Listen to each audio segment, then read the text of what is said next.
ফুয়াদকে গ্রেফতার করা হয়েছে, এরকম একটা সংবাদ ব্যাপকভাবে ছড়িয়েছে।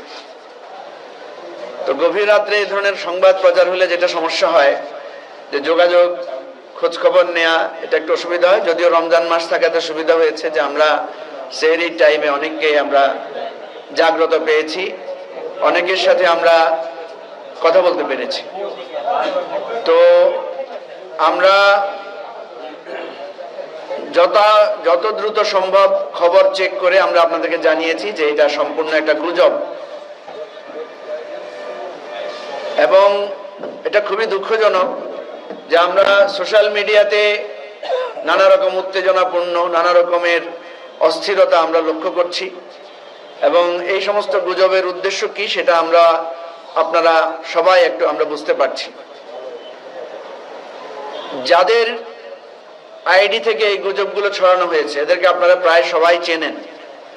এরা সবাই পরিচিত, চিহ্নিত, পতিত স্বৈরাচার এবং আওয়ামী লীগের একেবারে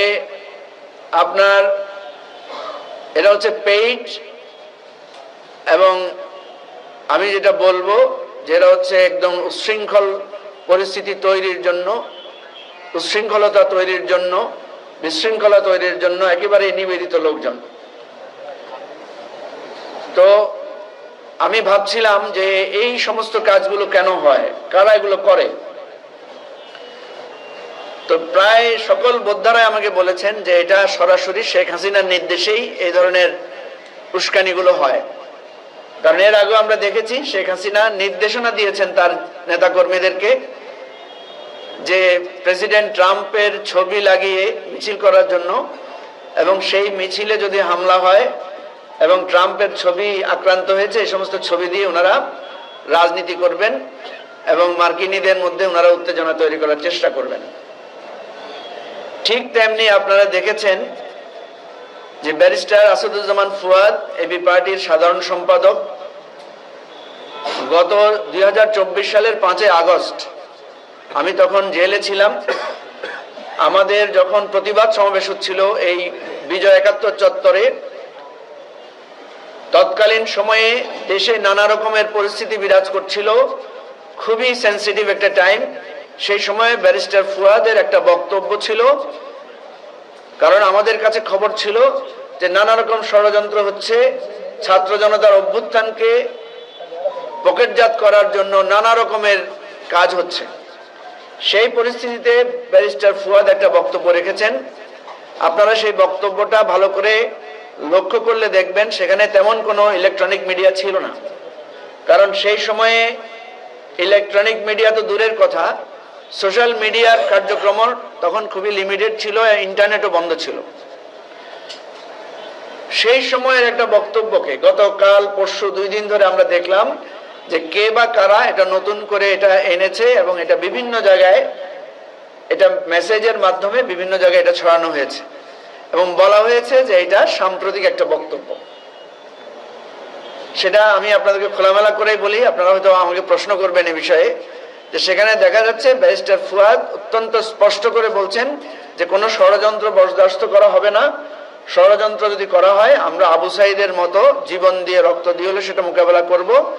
এবং ক্যান্টনমেন্টের একটা কথা সেখানে এসেছে যে আমরা সেখানেও আমরা প্রয়োজনে আমাদের উড়িয়ে দিব, এই ধরনের একটা কথা উনি সেখানে বলেছেন।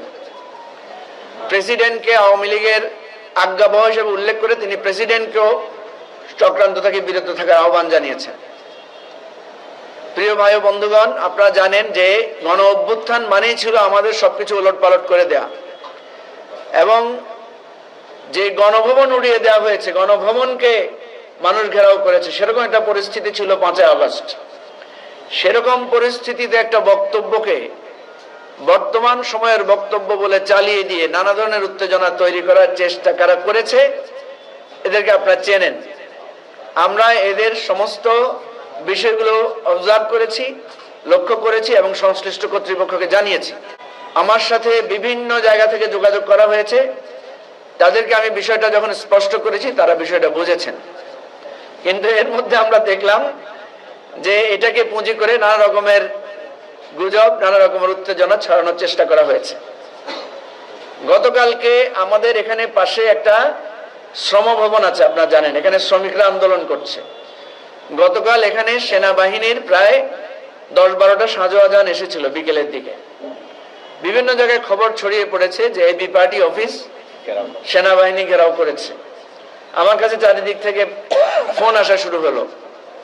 তো আমরা এই বিষয়গুলোকে বুঝতে পারছি যে এক ধরনের উত্তেজনা, ভুল বোঝাবুঝি এবং পরিস্থিতি এবং নানা মিথ্যা সার্কুলার, নানা মিথ্যা নোট প্রচার করে এক ধরনের বিভ্রান্তি তৈরি করা হচ্ছে। এই ধরনের বিভ্রান্তি আপনারা জানেন এটা নতুন না। অতীতেও আমরা যখন ফ্যাসিবাদ বিরোধী আন্দোলন করেছি, নানা রকমের মিথ্যা তথ্য, নানা রকমের কথা এখানে ছড়ানো হয়েছে। কেউ ইচ্ছা করে ছড়িয়েছেন, কেউ বা আবেগ প্রবণ হয়ে ছড়িয়েছেন, কেউ বা সিনসিয়ারলি সত্য মনে করে ছড়িয়েছেন। তো এই জাতীয় বিষয়গুলোতে আমি অনুরোধ করব সবাইকে যে আপনারা সবাই একটু সেন্সিবল হবেন, সবাই একটু সতর্ক হবেন, সচেতন হবেন। কোন ধরনের তথ্য যাচাই বাছাই না করে আপনারা হুট করে সেটা প্রচার করবেন না। গতকাল আপনারা যথেষ্ট দায়িত্বশীলতার পরিচয় দিয়েছেন, সংবাদ মাধ্যমের লোকেরা যথেষ্ট দায়িত্বশীলতার পরিচয় দিয়েছেন এবং আমরা সবার সাথে যোগাযোগ করার চেষ্টা করেছি যারা আমাদের সাথে যোগাযোগ করেছেন। প্রিয় ভাই ও বন্ধুগণ, আমরা পরিষ্কার করে বলছি, একদম এখানে কোনো দাড়ি কমা সেমিকোলন নাই। আমাদের উপরে যখন কারফিউ জারি করা হয়েছিল, আমাদেরকে যখন হুলিয়া দেয়া হয়েছিল, আমাদেরকে যখন মন্ত্রী পরিষদ, বিভিন্ন রাজনৈতিক দল থেকে যখন বলা হচ্ছিল যে আমাদেরকে নিশ্চিহ্ন করে দেওয়া হবে, আমাদেরকে বলতে আমি আমাদের সকল রাজনৈতিক দলের কথা বলছি, আল্লাহর রহমতে আমরা তখন কেউ পালিয়ে যাই নাই, আমরা কেউ গোপন জায়গা থেকে বসে বার্তা আদান প্রদান করি নাই। আমরা আপনাদের সাথেই ছিলাম। একটু আগে এখানে যে সমস্ত মিডিয়ার ভাইরা বলছিলেন যে কঠিন সময়ে আপনারা আমাদের পাশে ছিলেন, আমরা আপনারা একসাথে আন্দোলন করেছি। সুতরাং যে কোনো পরিস্থিতি মোকাবেলা করার, জীবন দেওয়ার, বুলেট বুকে পেতে নেয়ার অভ্যাস আমাদের দীর্ঘদিনের, এটা নতুন কোনো অভ্যাস না। আমাদের বয়স যা হয়েছে তার 3/2 বয়সে আমরা এ ধরনের হুমকি ধুমকি পরিস্থিতি মোকাবেলা করে আমরা রাজনীতি করি। প্রিয় ভাই ও বন্ধুগণ, আজকে পরিকল্পিতভাবে সাধারণ ছাত্র জনতাকে সেনাবাহিনীর মুখোমুখি ঠেলে দেওয়া হয়েছে বা ঠেলে দেওয়ার চেষ্টা করা হচ্ছে। এই চেষ্টাটা শেখ হাসিনা 4 আগস্ট করেছিলেন, 5 আগস্ট করেছিলেন। পুলিশকে উনি মুখে ঠেলে দিয়েছেন, র্যাবকে জনগণের মুখে ঠেলে দিয়েছেন, বিজিবিকেও ঠেলে দেওয়ার চেষ্টা করেছেন, সেনাবাহিনীকেও জনগণের মুখোমুখি করার, ঠেলে দেওয়ার চেষ্টা করেছিলেন। কিন্তু আমরা জানি সেনাবাহিনী এজ এ প্রতিষ্ঠান এটা প্রতিহত করেছিল, প্রতিবাদ করেছিল এবং এটাতে সম্মত হয় নাই। শুধু এইবার না, স্বৈরাচারী এরশাদও চেষ্টা করেছিলেন সর্বশেষ তার গদি রক্ষার জন্য সেনাবাহিনীকে জনগণের মুখোমুখি করে দেওয়ার। সেই সময় আমরা দেখেছি এজ এ ইনস্টিটিউশন বাংলাদেশ সেনাবাহিনী কখনো জনগণের মুখোমুখি দাঁড়ায় নাই। সেনাবাহিনীকে ব্যবহার করার চেষ্টা করা হয়েছিল অতীতেও, কিন্তু প্রতিষ্ঠান হিসাবে সেনাবাহিনীকে কেউ জনগণের মুখোমুখি দাঁড় করানোর জন্য ব্যবহার করতে পারে নাই, বরং কখনো কখনো উল্টা হয়েছে। সেজন্য আমরা স্বনির্বন্ধভাবে অনুরোধ করব, এখানে সেনাবাহিনী, পুলিশ, বিজিবি, আনসার আর আমরা সাধারণ জনগণ সবাই মিলে আমরা কিন্তু এই বাংলাদেশের নাগরিক। আমরা কিন্তু এই দেশের আলো বাতাসে বেড়ে উঠেছি। আমরা সবারই, যিনি সেনাবাহিনীর সদস্য, ওনার 4টা ভাই থাকলে আর 4টা ভাই এই দেশমাতৃকারী মা বাবারই সন্তান। সুতরাং ষড়যন্ত্র প্রাথমিকভাবে জয়ী হওয়ার একটা লক্ষণ দেখা দিতে পারে, ষড়যন্ত্র প্রাথমিকভাবে একটা উত্তেজনা তৈরি করতে পারে, কিন্তু চূড়ান্ত সময়ে ষড়যন্ত্র কখনো সফল হয় না। আমরা আওয়ামী লীগকে বারবার বুঝিয়েছিলাম। আপনারা জানেন এবি পার্টি একটা মধ্যপন্থী রাজনৈতিক দল। বাংলাদেশে মধ্যপন্থায় থাকা খুব কঠিন। আপনি মধ্যপন্থায় থাকলে আপনাকে কেউ না কেউ দালাল, কেউ না কেউ শত্রু মনে করবে। আপনাদের মনে থাকার কথা, আমাদের দলের সাধারণ সম্পাদক ব্যারিস্টার ফুয়াদ, উনি একটু আউটস্পোকেন, উনি বিদেশে লেখাপড়া করেছেন, যার কারণে এই বাংলাদেশ সম্পর্কে তার একটা প্রত্যাশা আছে, তার একটা ভালোবাসা আছে, যার কারণে তিনি এই দেশে ফিরে এসেছেন রাজনীতি করার জন্য, এবং নতুন ধারার রাজনীতির উনি একজন প্রবক্তা। যার কারণে আমরা দেখি সর্বস্তরে তার একটা কথার গ্রহণযোগ্যতা তৈরি হয়েছে। ভাই, মানুষ যদি 10টা কথা বলে তার 2টা ভুল হইতে পারে না? আপনাদের মনে আছে হাসনাত আব্দুল্লাহ একবার বিএনপির ভারপ্রাপ্ত চেয়ারম্যান তারেক রহমান সম্পর্কে একটা উস্কানিমূলক বা ভিন্ন ইঙ্গিতমূলক একটা বক্তব্য দিয়েছিল। ব্যারিস্টার ফুয়াদ এটার তীব্র প্রতিবাদ জানিয়েছিল। জানানোর পর আমরা দেখলাম যে বিএনপির সর্বস্তরে ব্যারিস্টার ফুয়াদকে সবাই খুব পছন্দ করা শুরু করলেন, সবাই খুব তাকে উৎসাহ দিলেন। পরে আবার আমরা দেখলাম যখন ব্যারিস্টার ফুয়াদ একদিন বিএনপির একটা মিটিংয়ে বিএনপির নেতাদের উদ্দেশ্য করে বলেছেন যে এখনই যদি আপনারা চাঁদাবাজ, সন্ত্রাসীদেরকে, দখলবাজদেরকে নিয়ন্ত্রণ করতে না পারেন, তাহলে ক্ষমতায় গেলে কিভাবে নিয়ন্ত্রণ করবেন।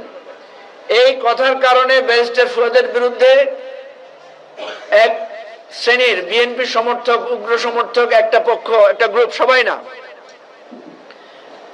ব্যাপকভাবে তার বিরুদ্ধে আবার ক্ষোভ প্রকাশ করা শুরু করলেন। তো এই জায়গায় আমরা দেখি, আমরা যখন আমাদের কোনো কথা যখন কারো পছন্দ হয় তখন আমরা বাহবা পাই, যখন কারো একটু পছন্দ হয় না তখন সাথে সাথে তাকে একেবারে শত্রু বানিয়ে ফেলার একটা মনোভাব আছে। তো সেজন্য আমরা দেখেছি ব্যারিস্টার ফুয়াদ যখন কিছু কথা বলেছেন, বাংলাদেশ সেনাবাহিনীর কিছু কিছু সদস্যের রাজনৈতিক বিষয়ে যখন উনি কথা বলেছেন, এই বিষয়টাকে প্রাতিষ্ঠানিকভাবে সেনাবাহিনীর বিরুদ্ধে লিখে অনেকে অনেক কথা বলেছেন। ভাই, আমাদের দেশে যখন আন্দোলন হয় আমরা বলি না যে পুলিশ তুমি যতই মারো বেতন তোমার 612, এরকম একটা স্লোগানের কথা মনে আছে তো? এটা তো পুরো পুলিশ প্রতিষ্ঠানের বিরুদ্ধে কথা না, এটা হচ্ছে একটা ক্ষোভের প্রকাশ, এটা হচ্ছে একটা প্রতিবাদী ভাষা। আপনারা জানেন যে জেনজিরা যখন আন্দোলন করেছিল তখন পুলিশের বিরুদ্ধে অনেক কথা বলেছিল, কিন্তু সেটা ছিল স্বৈরাচারী ফ্যাসিবাদী হাসিনার পুলিশ বাহিনীর বিরুদ্ধে। আমাদের প্রত্যেকটা বক্তব্য, প্রত্যেকটা কথা, প্রত্যেকটা প্রতিবাদ স্বৈরাচার এবং ফ্যাসিবাদের তল্পি বাহকদের বিরুদ্ধে, এবং আমাদের এই বক্তব্য অত্যন্ত ন্যায্য। আমরা মনে করি প্রত্যেকটা ইনস্টিটিউশন, আজকে যে পুলিশ প্রাতিষ্ঠানিকভাবে ধ্বংসপ্রাপ্ত, ক্ষতিগ্রস্ত হয়েছে, এটা নিশ্চয়ই বাংলাদেশ পুলিশের জন্য সঠিক হয় নাই, ভালো হয় নাই। সুতরাং রাজনৈতিক লোকেরা যখন কোনো প্রতিবাদ করে, রাজনৈতিক লোকেরা যখন কোনো কথা বলে, তখন সেটা ধ্বংসের জন্য, উস্কানির জন্য বলে না, সেটা একটা দায়িত্ববোধের জন্য বলে, সতর্কতার জন্য বলে।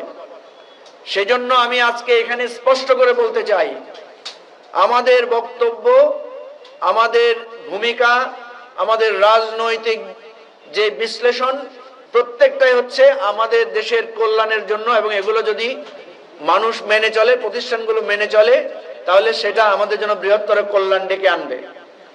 আমরা দৃঢ়ভাবে বিশ্বাস করি বাংলাদেশ যে জায়গায় আছে, এই জায়গায় কেউ এককভাবে বাংলাদেশকে তুলে একটা সঠিক ডাইরেকশনে নিতে পারবে না। এটা ডক্টর ইউনূস একা পারবে না, উপদেষ্টারা একা পারবে না। কোন জরুরি অবস্থা জারি করেও দেশের এই পরিস্থিতিকে সঠিক পথে আনা সম্ভব নয়।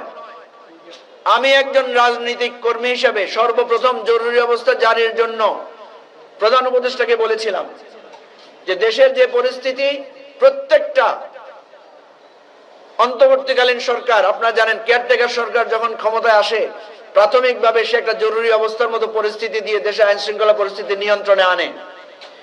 আমি প্রফেসর ডক্টর ইউনূসকে পরামর্শ দিয়েছিলাম যে স্যার, আপনি এরকম একটা ভূমিকা নেন প্রথমে 3 মাস বা 6 মাসের জন্য।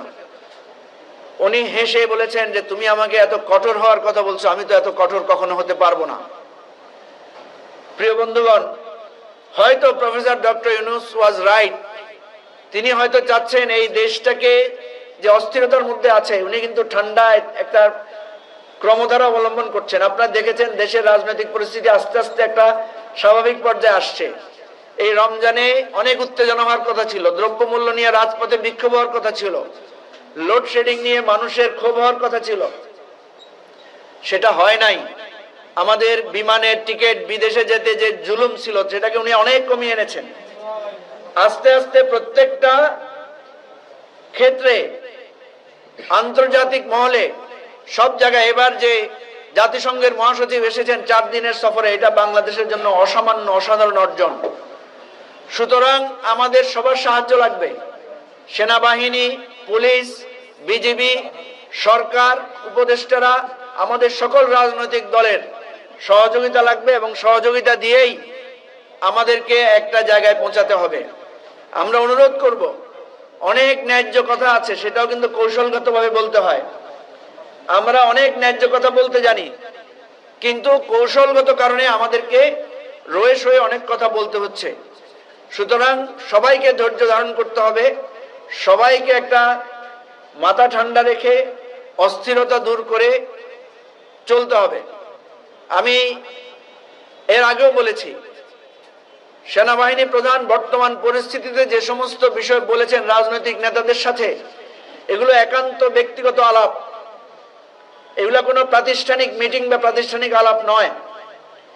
এই ধরনের আলাপকে জাতীয় পর্যায়ে এনে একটা পরিস্থিতি, তো এই ধরনের আলাপ অতীতে অনেক হয়েছে।